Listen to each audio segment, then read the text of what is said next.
여기 아시아 국가들에 대해 부정적인 인식을 가지고 있는 영국 여대생이 있습니다. 그 여성은 본인이 가진 편견이 한 명의 한국 유학생으로 인해 완전히 깨졌다고 말하며 감사하다는 말을 하고 있는데요. 대체 무슨 사연일지 오늘 사연 바로 시작하겠습니다. 안녕하세요. 저는 영국 케임브리지 대학교에서 국제관계학을 공부하고 있는 아이리스입니다. 영국은 오랜 역사와 전통을 자랑하는 나라로 세계 정치와 외교에 큰 영향을 미쳐왔죠. 빅벤, 버킹엄 궁전, 스톤헨지 등 유명한 랜드마크들이 많고 셰익스피어, 찰스 디킨스 같은 문호들을 배출한 문화 강국이기도 합니다. 또한 산업혁명의 발상지로서 근대 세계 경제의 기틀을 마련했고 그런 영국에서 태어났다는 것이 너무 자랑스러웠습니다. 어릴 때부터 저는 세계 문화와 정치에 관심이 많았어요. 부모님께서 외교관이셔서 여러 나라를 다니며 자랐거든요. 아프리카에서 2년, 중동에서 3년, 남미에서 2년을 보내며 다양한 문화를 경험했죠.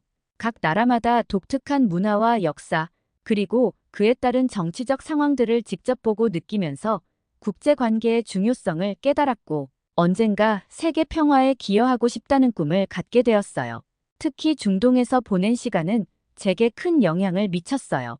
종교와 정치가 복잡하게 얽혀있는 상황, 석유를 둘러싼 국제적 갈등 등을 목격하면서 국제관계의 복잡성을 실감했거든요. 케임브리지 대학에 입학한 후 저는 열정적으로 공부했어요. 국제정치, 외교정책, 문화 간 소통 등 모든 주제가 흥미진진했거든요. 특히 브렉시트 이후 영국의 새로운 국제관계 전략에 대해 깊이 연구했어요. 유럽연합을 떠난 영국이 어떻게 새로운 국제 질서 속에서 자리매김할 것인지, 그리고 이것이 세계 정세에 어떤 영향을 미칠지에 대해 많은 고민을 했죠. 1학년 때는 주로 서구 중심의 국제관계를 공부했어요. 미국, 영국, 프랑스 등 서구 강대국들의 외교 정책과 국제관계 이론을 배웠죠. 하지만 점차 이런 서구 중심적 시각에 의문을 갖기 시작했어요. 세계는 너무나 다양한데 왜 우리는 서구의 관점에서만 세계를 바라보는 걸까? 라는 생각이 들었거든요. 2학년 때 우연히 동아시아 국제관계에 대한 수업을 듣게 되었어요. 솔직히 말하면 처음에는 그저 학점을 채우기 위해 선택한 과목이었죠.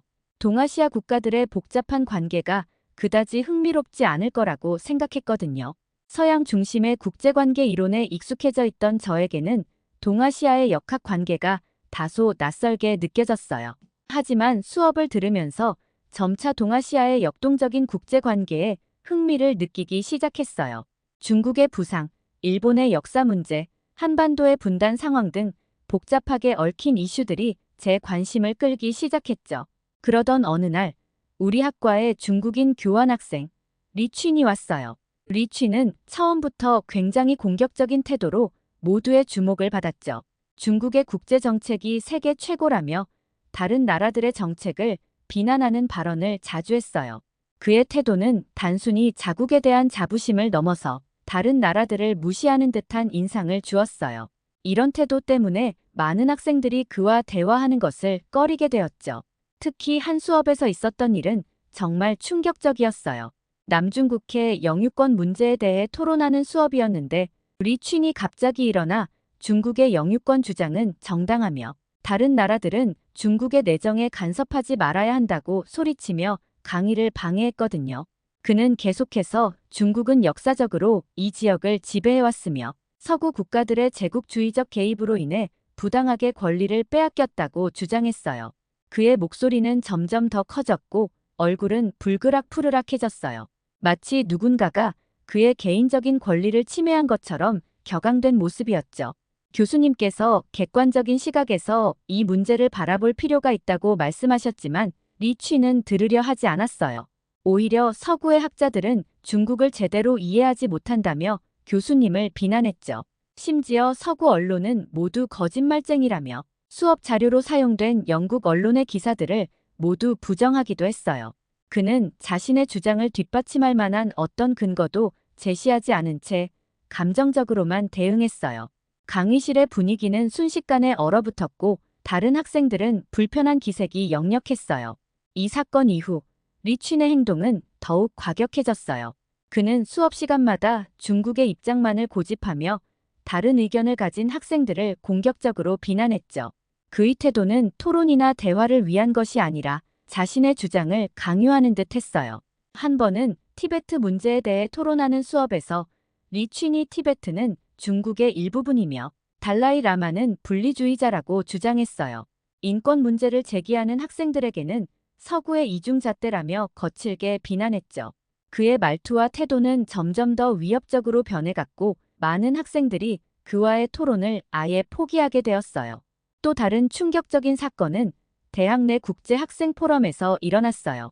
각국 학생들이 자국의 문화와 정책을 소개하는 행사였는데 리취니 중국 부스에서 일본과 한국의 역사를 왜곡하는 자료를 전시한 거예요.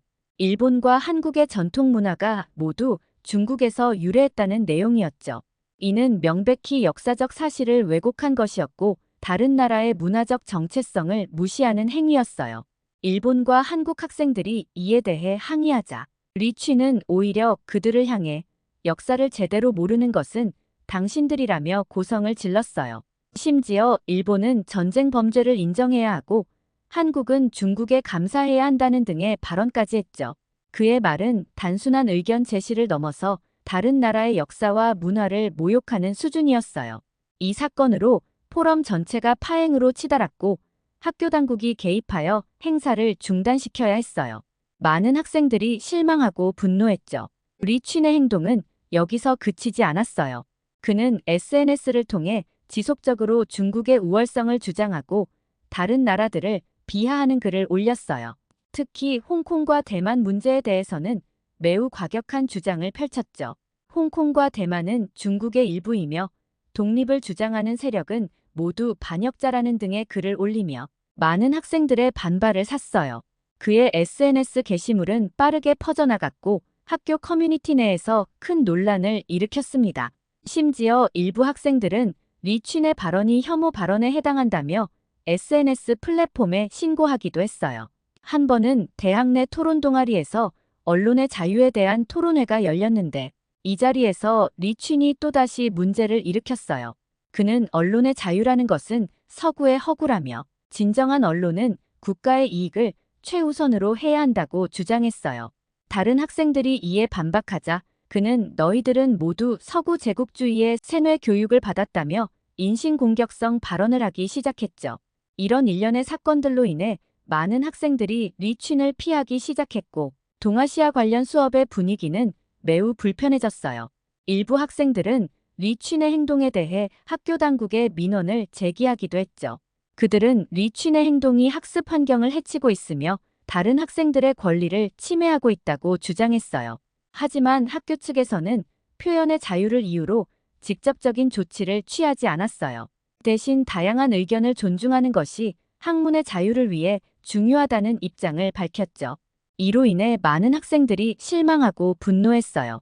일부 학생들은 학교의 이런 태도가 오히려 편향된 의견과 혐오 발언을 조장하고 있다고 비판했습니다.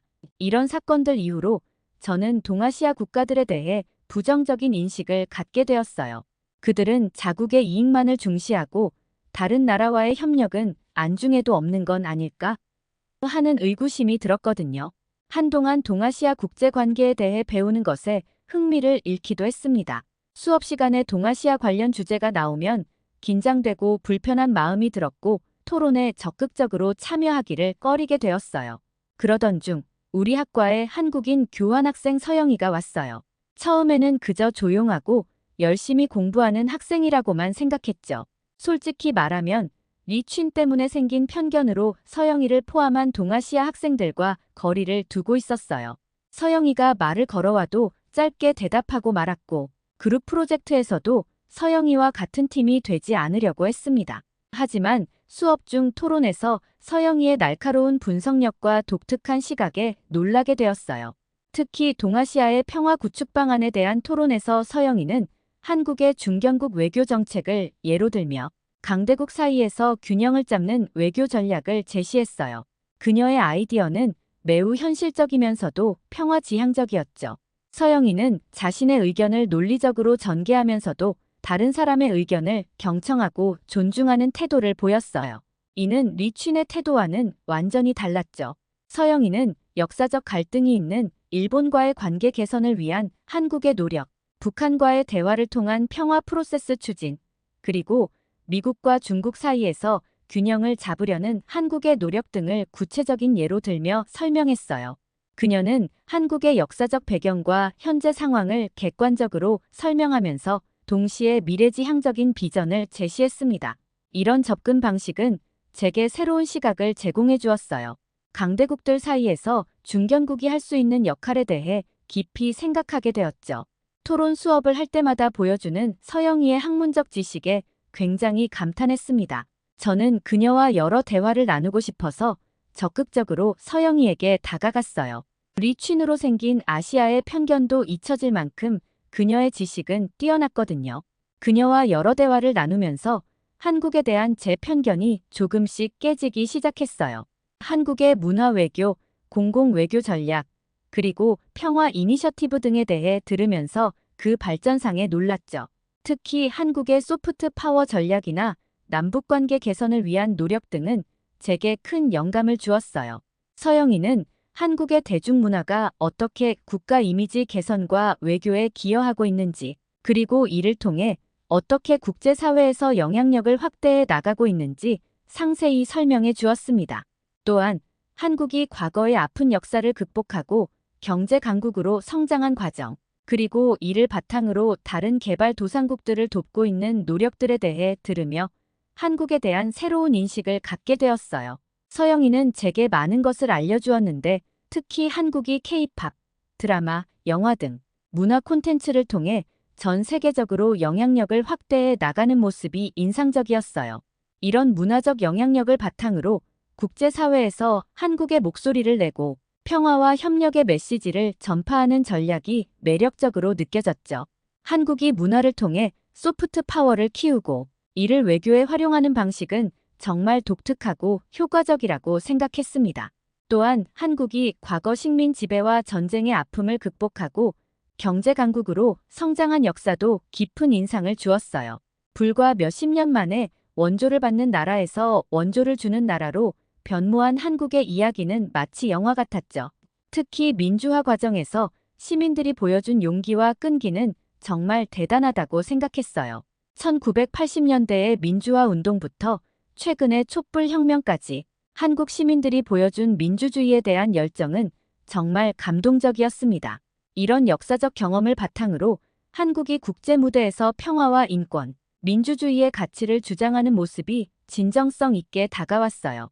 그러던 중 우리 학교에서 모의 유엔 총회를 개최하게 되었어요. 각국 학생들이 특정 국가를 대표해 국제 문제에 대해 토론하는 행사였죠. 저는 호기심에 한국 대표팀에 지원했어요. 사실 처음에는 망설였어요. 아직 한국에 대해 잘 모르는데 제대로 대표할 수 있을까 걱정도 되고 혹시 리춘과 같은 극단적인 국수주의를 마주하게 될까봐 두렵기도 했거든요. 하지만 서영이의 격려로 용기를 내어 지원했고 다행히 선발되었어요. 서영이는 제게 한국의 외교 정책에 대한 자료들을 제공해 주었고 함께 공부하며 준비할 수 있도록 도와주었죠. 한국 대표팀으로 활동하면서 저는 많은 것을 배웠어요. 한국의 외교 정책, 국제 협력 사례, 평화 구축을 위한 노력 등을 공부하면서 한국에 대한 인식이 완전히 바뀌었죠. 특히 한국의 중견국 외교와 균형 외교 전략은 매우 인상적이었어요. 강대국들 사이에서 자국의 이익을 지키면서도 국제 평화에 기여하려는 한국의 노력이 대단해 보였습니다. 모의 유엔 총회에서 우리 팀은 기후변화 대응을 위한 국제 협력 방안을 제안했어요. 한국의 그린 뉴딜 정책을 바탕으로 개발도상국과 선진국 간의 기술 협력 및 재정 지원 방안을 구체적으로 제시했죠. 이 과정에서 한국이 실제로 추진하고 있는 개발도상국 지원 사업들을 알게 되었고 한국의 국제적 기여에 대해 새롭게 인식하게 되었어요. 예를 들어 한국의 새마을 운동 경험을 개발도상국과 공유하는 프로그램이나 친환경 기술을 전수하는 프로젝트 등이 인상적이었죠. 우리의 제안은 많은 국가대표들의 지지를 받았어요. 특히 개발도상국 대표들이 한국의 경제 발전 경험을 바탕으로 한 실질적인 지원 방안에 큰 관심을 보였죠. 아프리카와 동남아시아 국가들의 대표들이 우리에게 많은 질문을 했고 한국의 발전 경험에 대해 더 자세히 알고 싶어 했어요. 이를 통해 한국이 선진국과 개발도상국 사이에서 중요한 역할을 할 수 있는 위치에 있다는 것을 실감했어요. 이 경험을 계기로 한국의 국제관계에 깊은 관심을 갖게 되었고 한국어를 배우기 시작했어요.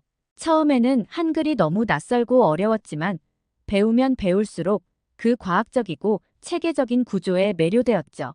한글의 창제 원리와 역사를 공부하면서 한국의 문화와 역사에 대해서도 더 깊이 이해하게 되었어요.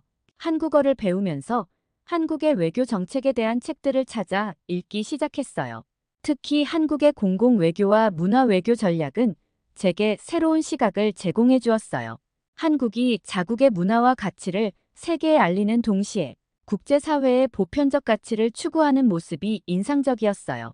예를 들어 한국이 주도하는 중견국 협의체의 활동을 알게 되었는데 이를 통해 한국이 국제사회에서 새로운 협력 모델을 만들어가고 있다는 것을 알게 되었죠. 또한 한국의 경제 발전 경험을 개발도상국과 공유하는 지식 공유 사업에 대해 알게 되었어요. 한국국제협력단이 주도하는 이 사업은 한국의 발전 경험을 바탕으로 개발도상국의 경제사회 발전을 지원하는 프로그램이었죠. 한국이 단순히 원조를 제공하는 것이 아니라 자신들의 발전 경험을 바탕으로 실질적인 도움을 주려는 노력이 감동적이었어요. 이를 통해 한국이 진정한 의미의 국제 협력을 실천하고 있다는 것을 느낄 수 있었습니다. 점점 더 한국의 외교 정책에 매료되었고 한국이란 나라가 더욱 궁금해졌어요. 한국의 소프트 파워 전략과 중견국 외교 정책이 어떻게 실제로 구현되고 있는지 직접 보고 싶었죠. 또한 한국의 빠른 경제 성장과 기술 발전이 일상생활에 어떤 영향을 미치고 있는지도 경험해보고 싶었어요. 그래서 저는 오랜 고민 끝에 한국 여행을 계획했어요. 처음에는 부모님의 반대도 있었어요. 너무 먼 나라라 걱정되신다고 하셨죠. 하지만 제가 한국에 대해 배운 것들과 왜 꼭 가보고 싶은지 설명드리자 결국 허락해 주셨어요.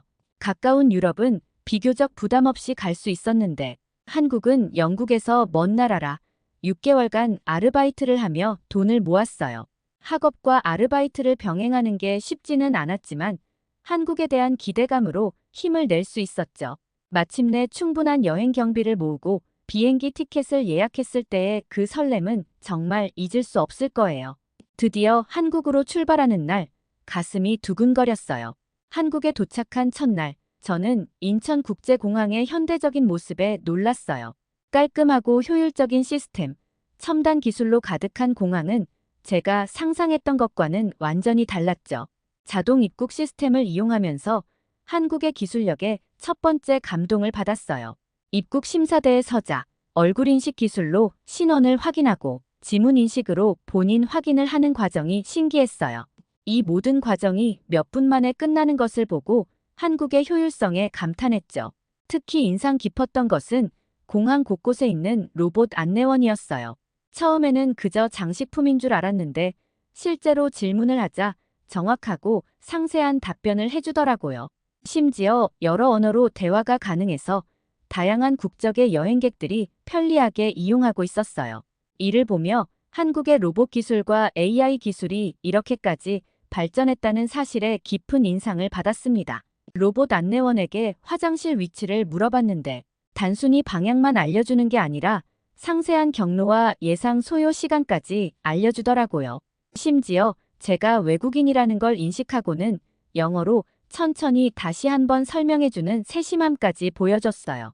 이런 첨단 기술과 세심한 서비스의 조화를 보며 한국의 기술 발전이 단순히 기능적인 면에만 집중된 것이 아니라 실제 사용자의 편의를 깊이 고려하고 있다는 점에 감명받았습니다. 공항에서 서울로 향하는 길에 탄 공항철도는 또 다른 놀라움이었어요.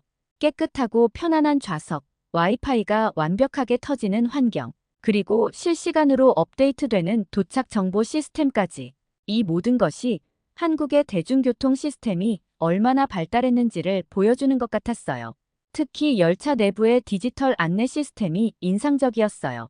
현재 위치, 다음 역 환승 정보 등이 한국어와 영어로 동시에 표시되어 외국인 여행객도 쉽게 이용할 수 있었죠. 열차 안에서 우연히 옆자리에 앉은 한국 학생과 대화를 나누게 되었는데 그 학생의 친절함에 또 한 번 감동을 받았어요.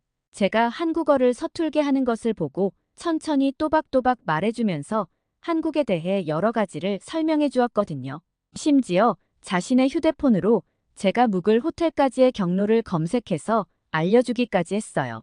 이런 따뜻한 환대에 한국에 대한 첫 인상이 무척 좋아졌습니다. 그 학생의 친절함은 단순히 개인적인 것이 아니라 한국 문화의 일부라는 생각이 들었어요. 그 학생은 제가 영국에서 왔다는 걸 알고는 영국 문학에 대해 이야기를 꺼내더라고요. 셰익스피어부터 현대 작가들까지 영국 문학에 대한 깊은 지식을 가지고 있어 놀랐어요.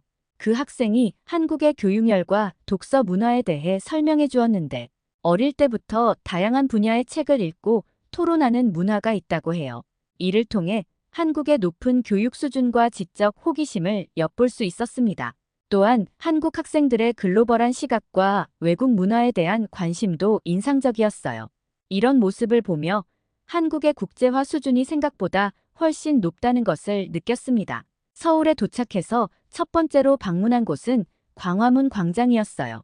현대적인 고층 빌딩들 사이에 우뚝 서 있는 경복궁을 보며 한국의 역사와 현대가 공존하는 모습에 깊은 인상을 받았습니다. 특히 광화문 앞에서 본 수문장 교대식은 한국의 전통을 현대적으로 계승하고 있다는 느낌을 주었어요. 수문장 교대식을 구경하던 중 우연히 한 한국 가족과 이야기를 나누게 되었어요. 그 가족은 자녀들에게 수문장 제도의 역사와 의미를 상세히 설명해주고 있었죠. 저도 관심이 생겨 귀를 기울이고 있었는데 그걸 눈치챈 아버지께서 저에게도 친절하게 설명을 해주셨어요. 조선시대의 궁궐 방어 체계부터 현대의 의례적 의미까지 상세한 설명을 들으며 한국인들이 얼마나 자신들의 역사와 전통을 소중히 여기는지 느낄 수 있었습니다. 그 가족은 심지어 제가 혼자 여행 중이라는 걸 알고는 함께 근처 전통 찻집에 가자고 제안해 주셨어요. 처음에는 부담스러워 거절하려 했지만 그들의 진심 어린 권유에 결국 동행하게 되었죠. 찻집에서 전통차를 마시며 한국의 차 문화에 대해 배우고 한국 가정의 따뜻함을 직접 경험할 수 있었던 것은 정말 특별한 경험이었습니다. 찻집에서 그 가족과 나눈 대화는 정말 흥미로웠어요. 한국의 가족 문화, 교육 시스템, 그리고 사회적 이슈들에 대해 깊이 있는 대화를 나눌 수 있었죠. 특히 인상 깊었던 것은 부모님들이 자녀들의 의견을 존중하면서도 적절한 조언을 해주는 모습이었어요. 이를 통해 한국의 가족관계가 전통적인 위계 질서에서 벗어나 점차 수평적으로 변화하고 있다는 것을 느낄 수 있었습니다. 다음으로 방문한 남산서울타워에서 바라본 서울의 야경은 정말 압도적이었어요. 끝없이 펼쳐진 불빛들이 마치 별자리처럼 빛나고 있었죠. 이때 한국의 빠른 경제 성장과 발전에 대해 실감할 수 있었어요. 불과 몇십 년 전만 해도 전쟁의 폐허였던 도시가 이렇게 화려하게 변모했다는 사실이 놀라웠습니다. 한국 여행 중 신기하다고 느꼈던 것은 빨리빨리 문화였어요. 처음에는 모든 것이 너무 빠르게 진행되는 것 같아 당황스러웠죠.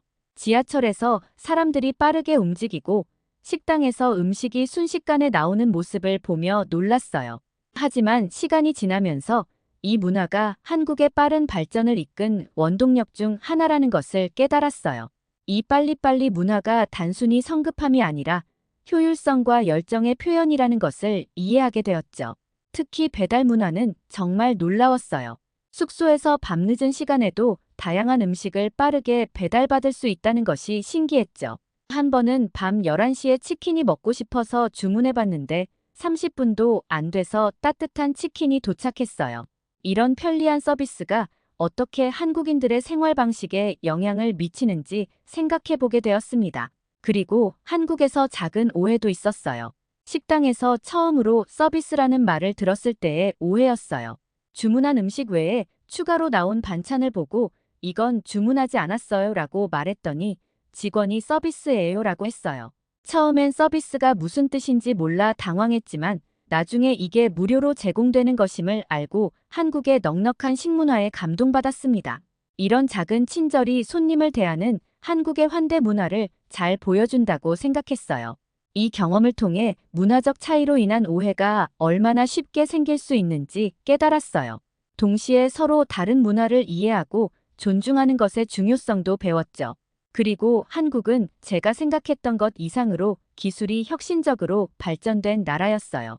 공항의 로봇 안내원부터 어디서나 볼 수 있는 키오스크, 그리고 빠른 인터넷과 발달된 스마트폰 앱 등이 이를 잘 보여주고 있었어요.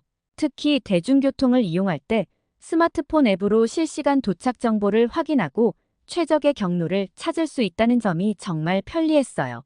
한 번은 길을 잃었을 때 길 안내 키오스크를 사용한 적이 있어요. 터치 한 번으로 현재 위치부터 목적지까지의 상세한 경로를 알려주는데 심지어 걷는 속도까지 고려해 소요 시간을 계산해 주더라고요. 이런 세심한 서비스에 정말 감동받았습니다. 또 식당에서 사용하는 태블릿 주문 시스템도 인상적이었어요. 언어 설정만 바꾸면 외국인도 쉽게 주문할 수 있어서 정말 편리했죠. 이런 기술들이 일상생활에 자연스럽게 녹아있는 모습을 보며 한국이 얼마나 빠르게 디지털화되고 있는지 실감할 수 있었어요. 단순히 K-팝이나 드라마로 인해 유명해졌다고 생각한 한국이 실제로는 훨씬 더 깊고 다양한 매력을 가진 나라라는 것을 알게 되었죠. 기술과 전통, 열정과 배려가 공존하는 이 독특한 문화는 제게 큰 영감을 주었고 앞으로의 제 삶에도 많은 영향을 미칠 것 같아요. 예를 들어 첨단 기술이 적용된 현대적인 빌딩 바로 옆에 전통적인 한옥이 있는 모습을 보며 과거와 현재가 조화롭게 공존할 수 있다는 것을 배웠습니다. 특히 한국의 정문화는 제 마음에 깊은 울림을 주었어요. 처음 만난 사람들도 따뜻하게 대해주고 먼저 도와주려고 하는 부분은 정말 감동적이었죠. 한 번은 지하철에서 큰 캐리어를 들고 힘들어하고 있었는데 옆에 있던 분이 아무 말 없이 도와주셨어요. 이런 작은 친절이 모여 한국에서의 여행이 더욱 따뜻하고 특별하게 느껴졌습니다. 빠르게 변화하는 현대사회 속에서도 이런 문화가 여전히 살아있다는 것이 놀라웠습니다. 한국에서의 경험을 통해 저도 더 따뜻하고 배려심 있는 사람이 되어야겠다고 다짐했어요. 리 춘의 행동 때문에 동아시아 전체에 대해 부정적인 인상을 갖게 될 뻔했지만 서영이를 통해 새로운 시각을 가지게 되었고 한국어를 배우고 한국 여행까지 오게 되었어요. 이 과정에서 선입견이 얼마나 위험한 것인지 그리고 직접 경험해보는 것이 얼마나 중요한지 깨달았습니다. 한 사람의 행동이 제 인생의 방향을 바꿀 수 있었다는 사실이 놀랍게 느껴져요.